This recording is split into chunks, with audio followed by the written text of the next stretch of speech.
हमें नोटिस पे इतनी भेजते हैं और उनको बेल देते जा रहे हैं। ये कहाँ का इंसाफ है? 2 को बेल दे दिया और हमें धमकियां दी जा रही हैं। जो रिंकू के दोस्त हैं उनको भी धमकियां दी जा रही हैं। जो साथ देगा हम उनका भी वही हाल करेंगे रिंकू का करा है। बच्चों से मर्डर खुद ही कराते हैं, माँ बाप खुद ही कराते हैं और पाकिस्तानी गली बताते हैं उसको, और बच्चों को धमकियां देते रहते हैं बार बार। अगर मेरा लड़का आ जाने तो फिर देखना क्या करेंगे, अभी तो कुछ हुआ नहीं है, आगे क्या होगा। तो मैं यही मांग करना चाहती हूँ, जिनको रिहा किया, जमानत पे छोड़ा गया, दोबारा पकड़कर उनको जेल में डाला जाए। नहीं तो बहुत ये अगर आगे कुछ भी होगा तो इसका शासन प्रशासन जिम्मेदार होगा, हम नहीं जिम्मेदार होंगे। ये बोला है कि जिस प्रकार से यदि एक नाबालिग कार चलाता है तो आप कार जिसके नाम रजिस्टर्ड है उसको सजा देते हैं, इसी प्रकार से जो नाबालिग है उनका जो भी पीछे से समर्थन कर रहे हैं, जो उनको सिखा रहे हैं, उन्होंने कहाँ शस्त्रों का प्रशिक्षण लिया, कहाँ उनके अंदर ये जहर घोला गया, उनको पकड़ना चाहिए और उनको सजा मिलनी चाहिए।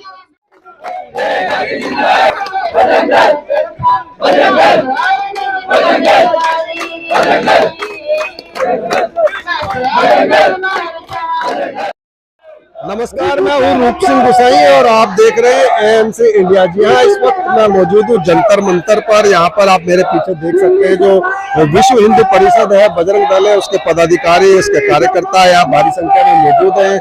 अभी हाल ही में पिछले दिनों जो राम भक्त रिंकू शर्मा की जो हत्या हुई थी, उसके चलते जो आरोपी गिरफ्तार हुए थे, उन आरोपियों को जमानत पर छोड़ दिया गया है। उसी के विरोध में यहाँ पर ये धरना प्रदर्शन किया जा रहा है। आप जानते ही होंगे कि किस तरह से भारत में या कहें कि हमारी दिल्ली में लगातार अपराध बढ़ते जा रहे हैं। अपराध अपने जघन्य अपराधों को अंजाम देकर के फरार हो जाते हैं, बड़ी मुश्किल से पकड़े जाते हैं, और जब पकड़े भी जाते हैं तो वो किसी न किसी वजह से जमानत पर छोड़ दिए जाते हैं। ये बड़े एक दुख की बात है कि अपराध करने वाले खुलेआम घूमते हैं, क्योंकि जमानत उनको मिल जाती है, इसी के चलते उनके हौसले बुलंद होते हैं। और यहाँ पर इसी वजह से जो है बजरंग दल या कहें कि विश्व हिंदू परिषद के लोग जो है भारी संख्या में इकट्ठा होकर अपना रोष प्रकट कर रहे हैं जंतर मंतर पर। और आइए इनसे मिलते हैं। हिंदू समाज के साथ खड़े हुए और हिंदू समाज की रक्षा और सुरक्षा आपके जिम्मे है। हमें मानवता बनना होगा। खामोश रहे रामचंद्र का अयोध्या टीका, फिर भी हम खामोश रहे। अरे झांसी की रानी को रोका, फिर भी हम खामोश रहे। अब तो अटल इरादे लेकर शांति पाठ की पूजा छोड़ो, अब तो अटल इरादे लेकर मेरे हिंदू भाइयों जागो, एक साथ इकट्ठे होकर दुश्मन पर पत्थर को मारो, एक साथ इकट्ठे होकर दुश्मन पर पत्थर को मारो। जय श्री राम। क्या कुछ कहना चाहेंगे? क्या आप हाईकोर्ट का रुख अपनाएंगे? देखिए, ये बड़ा एक अजीब सा मजाक बनाया है दिल्ली सरकार ने। ये इतने गंभीर अपराध के अंदर जिन अपराधियों को जेल के अंदर होना चाहिए था वो बाहर घूम रहे हैं खुलेआम। होता क्या है, एक न्यायिक प्रक्रिया को समझने की आवश्यकता है कि उन अपराधियों को दिल्ली पुलिस ने पकड़ करके उनके ऊपर मुकदमा कायम कर दिया। अब न्यायालय के अंदर पीड़ित का मुकदमा दिल्ली सरकार के वकील लड़ते हैं, तो दिल्ली सरकार के वकीलों की लापरवाही के कारण से गंभीर अपराध के अंदर भी अपराधियों को जमानतें मिल रही हैं और वो बाहर आकर के गवाहों को धमका रहे हैं, पीड़ित परिवार को धमका रहे हैं, जिसके कारण से हम यहाँ आ रहे हैं कि इस षड्यंत्र को हमको एक्सपोज करना है। हमने हाई कोर्ट के अंदर भी एप्लीकेशन लगा दी है, उनकी बेल रिजेक्ट करनी है। तो क्या दिल्ली सरकार को आप इसका दोषी मानते हैं, क्योंकि वो शायद काम सही नहीं कर रही है? 100% दिल्ली सरकार दोषी है और अप्रत्यक्ष रूप से दिल्ली को जिहादी नगरी बनाने का जो काम दिल्ली सरकार कर रही है अपने वोट बैंक की सुरक्षा के लिए, तो उसके कारण से हिंदू समाज की सुरक्षा को गंभीर खतरे पैदा हो गए हैं। इसके लिए दिल्ली सरकार दोषी है। और नाबालिग बोल के जो छोड़ दिए जाते हैं, इसी से कानून ये अपराधियों के हौसले बढ़ रहे हैं, उस पर क्या कहना चाहेंगे? उसका ये बोला है कि जिस प्रकार से यदि एक नाबालिग कार चलाता है तो आप कार जिसके नाम रजिस्टर्ड है उसको सजा देते हैं, इसी प्रकार से जो नाबालिग है उनका जो भी पीछे से समर्थन कर रहे हैं, जो उनको सिखा रहे हैं, उन्होंने कहाँ शस्त्रों का प्रशिक्षण लिया, कहाँ उनके अंदर ये जहर घोला गया, उनको पकड़ना चाहिए और उनको सजा मिलनी चाहिए।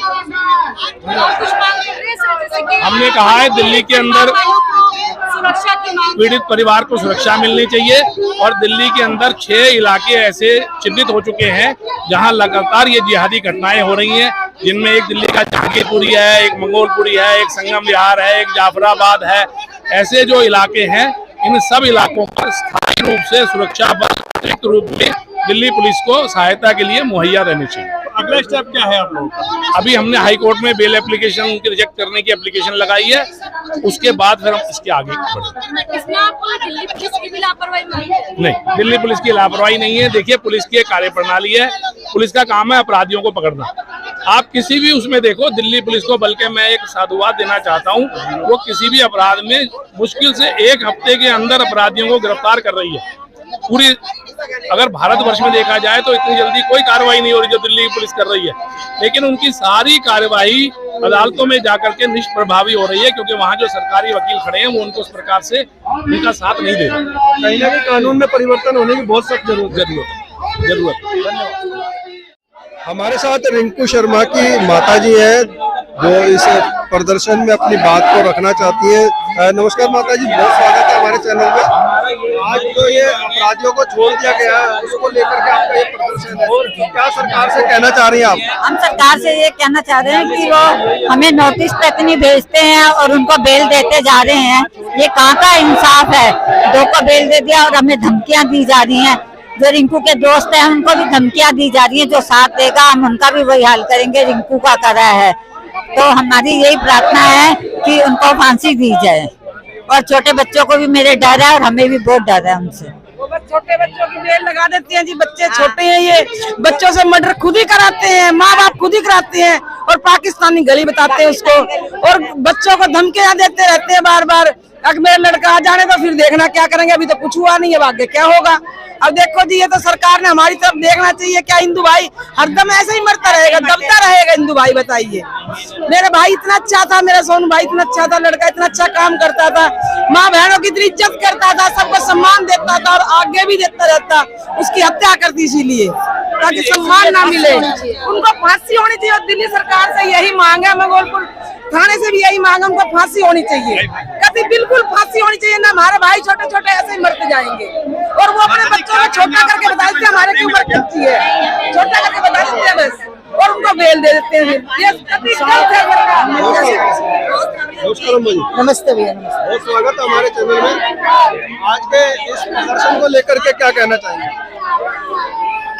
देखिए भैया, कहना तो बहुत कुछ चाहती हूँ मैं कि आज अगर इनको रिहा कर दिया गया और कल को फिर कोई रिंकू शर्मा बनेगा तो इन लोगों को फांसी होनी चाहिए थी। इन लोगों को तुरंत फांसी देनी चाहिए थी ताकि दोबारा कोई हमारा रिंकू शर्मा हमारे से ना जाए दूर। तो मैं यही मांग करना चाहती हूँ, जिनको रिहा किया, जमानत पे छोड़ा गया, दोबारा पकड़कर उनको जेल में डाला जाए। नहीं तो बहुत ये अगर आगे कुछ भी होगा तो इसका शासन प्रशासन जिम्मेदार होगा, हम नहीं जिम्मेदार होंगे। हमारा रिंकू शर्मा बच्चा इनके हाथों से गया है, इनके ऊपर प्लीज कोई दया ना दिखाई जाए। ये दया के पात्र नहीं है, ये गंगा जल से नहाकर नहीं आए। इन्होंने हरामजादा ने हमारा बच्चा मारा है, तो इनको फांसी की सजा होनी ही चाहिए, हर हालत में होनी चाहिए। कानून जो लचीला है, नाबालिग बोल के इसीलिए तो हमें रोना पड़ रहा है, क्योंकि कानून ही ढंग का नहीं है। अगर कानून सही होता तो आज हमें इस बात की खुशी होती कि जिसने रिंकू को मारा और प्रशासन ने उनको मार दिया। बजरंग दल का एक एक कार्यकर्ता हिंदू समाज के साथ खड़ा हुआ है और खड़ा रहेगा। और ऐसा लग रहा है दिल्ली के अंदर हिंदुओं की अपमान का, हिंदू हत्या करने का ये सरकार में बैठे हुए कुछ लोग इन्होंने ठेका ले रखा है कि हिंदू समाज को अपमानित करो, हिंदू बहन बेटी का बलात्कार करो, हिंदू युवा नौजवानों की हत्या करो और कुछ समय जेल में रहो और जेल से बाहर आ जाओ।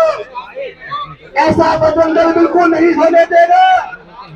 जब तक बजरंग दल का कार्यकर्ता अपने क्षेत्र में है, ऐसी घटना हम होने नहीं देंगे और रिंकू शर्मा को इंसाफ दिलाकर मानेंगे।